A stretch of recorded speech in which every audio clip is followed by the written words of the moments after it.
hapon. Asa po para sa Over Paris do Didiwata. So sa mga unfair na kayo kumain. Okay na ba yun? Okay, magandang hapon po sa inyo lahat. Alas 4:30 ng hapon. Sa ngalan ni Jerry Games ng Sipad Tudla, ako po si Melvin Macanip, ang inyong makakasama ngayong hapon. At kaakibat po nito ngayong hapon na makasama ko po kayo para sa ating pag-uusapan ngayong hapon. At ang bagay na ito ang siyang magsasabi natin na talaga namang sulit ang maibibigay natin na kwento ngayong hapon. No? Kaya dyan lang po kayo at maaaring tayo po ay magkwentuhan kahit na 30 minutos ngayong hapon dito sa Sipad Tudla ni Jerry Games Tolpo.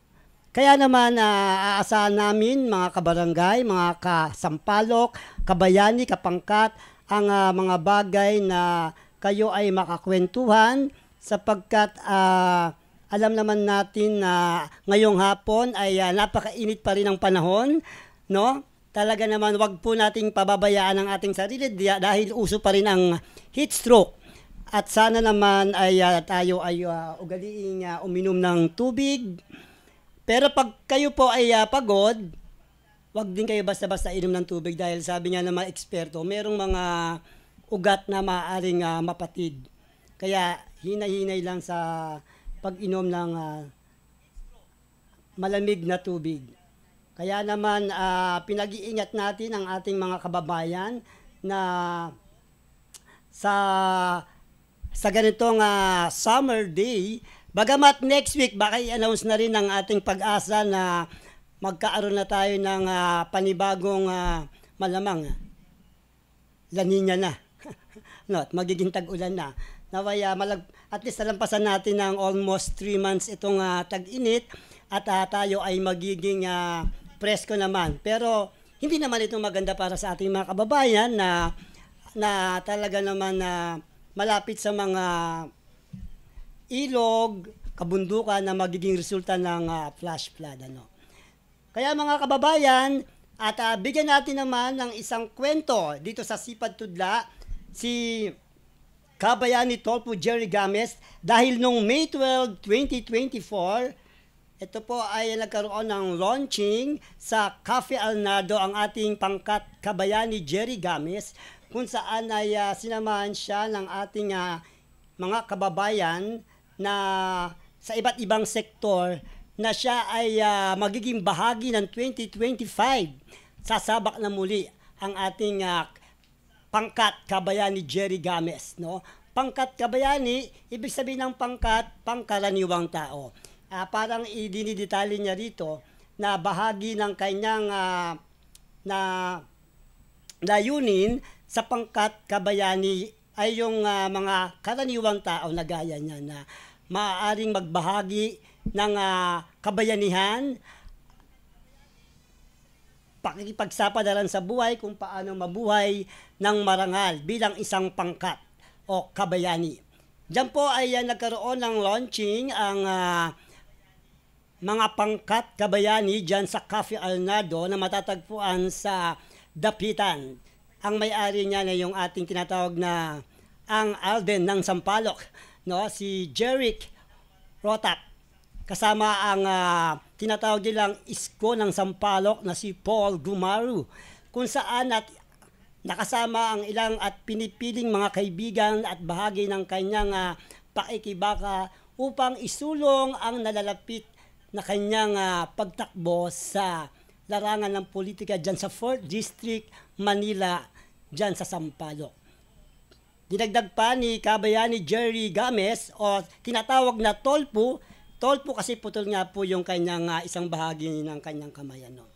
Ito ay pinagmamalaki niya sapagkat sa kabila ng kanyang kapansanan ay pinipilit niyang mabuhay ng marangal, pinipilit niyang magkaroon ng pag-asa ang nawawalan ng pag-asa. At ang bagay na ito ay siyang magiging inspirasyon ng iba nating kababayan. At siya ang magiging boses ng mga PWD na kung saan ay kasama natin sa hamon ng buhay ang isang kabayani Tolpo Jerry Games na sa kabila ng kapansanan, hindi tumitigil na makibaka sa hamon ng buhay. Yun naman ang kailangan natin mga kababayan, na sa kabila ng ating tinatamasang mga negative o positive sa buhay, tuloy lang, sulong lang sa agos ng buhay. Kumbaga, magiging inspirasyon si Jerry Games sa ibang PWD at sa iba nating kababayan na kung siya nga may kakulangan, yung pa kayang iba na buo ang katawan pero nawawalan ng pag-asa. Maging inspirasyon po sana si Jerry Games sa ating mga kababayan na maging bahagi ng isang tinatawag na habang may buhay may pag-asa. Yan. Kaya naman binabati natin ang ating mga kababayan dyan sa Barangay 420 sa pamumuno ng aming chairman na si Mike Regala at sa Barangay Council at syempre sa ginaganap na paligan ng aming SK na si Jana Turingan. Yan. Si Jerry Games ay nagiging bahagi rin siya ng, ayan, makikita po ninyo sa video, kumakaway, ang kanyang mahiwagang sombrero na siyang magiging icon ng Sampaloc sa darating na panahon. Kaya paraan ng pagiging pagpapakilala ng ating mga kababayan, no? Dahil bahagi ito ng kanilang larangan na maitawid nila yung kanilang ipinaglalabang prinsipyo, pinaglalabang mga plataforma, programa para sa kanilang mga tinatakbuhang mga posisyon. Pero ang mahalaga po dito na i-launching na ni Jerry Games na siya ay tatakbo nga sa Sampaloc sa 4th District Manila na ipinapakilala niya ang kanyang sarili na wag naman po sana natin na ipagdamot ang isang bagay na ito para kay kabayani Tolpo Jerry Games, no. Palakpakan naman natin si Jerry Games. Yan. Kaya naman napakahalaga niya na tayo ay maging bahagi ng kanyang pag-asa. At hindi lang naman natin na maitatago na siyempre na tayo ay minsan may mga trial sa buhay, no? Kuya Chot, ang ating gwapong staff na si Kuya Chot. Kaya naman sa ngalan ni Jerry Games na ako po ngayon ang nandito bilang host nyo at siya po ay busy sa kanyang mga client dahil sinasabi ko nga kahit may kapansanan, patuloy na nagtatrabaho at nabubuhay ng marangal ang ating kabayani Jerry Games.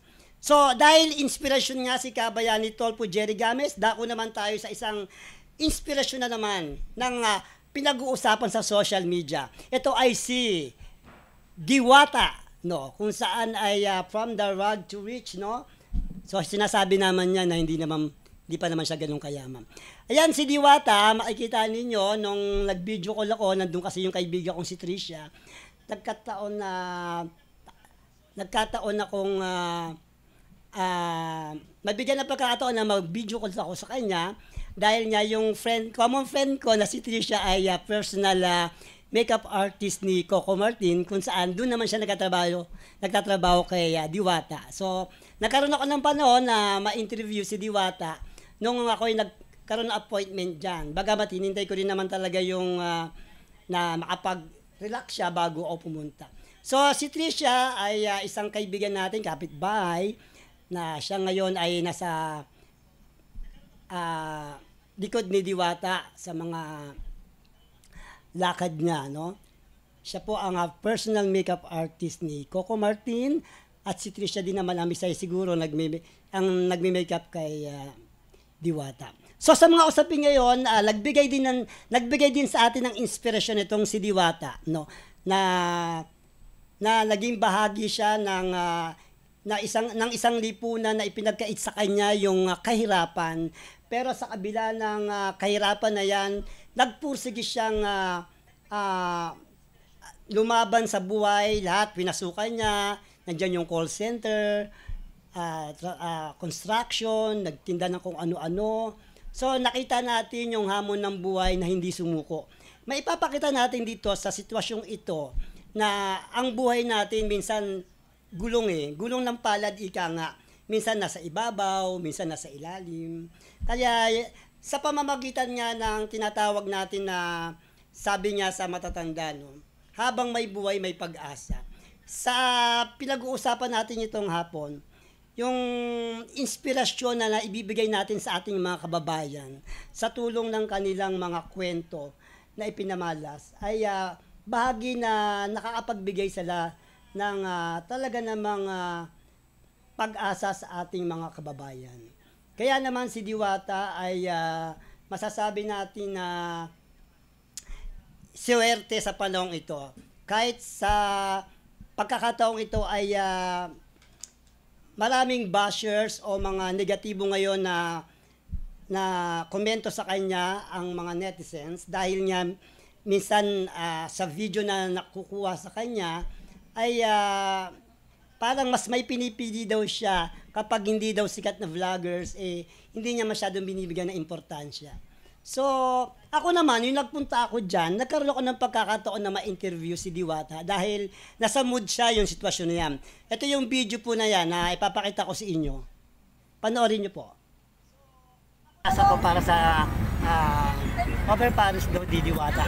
So sa mga auntie, huwag na lang kayo kumain kung di kayo para dito, di ba? True.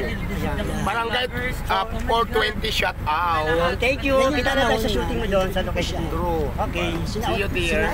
Sina ng aming barangay. Kaya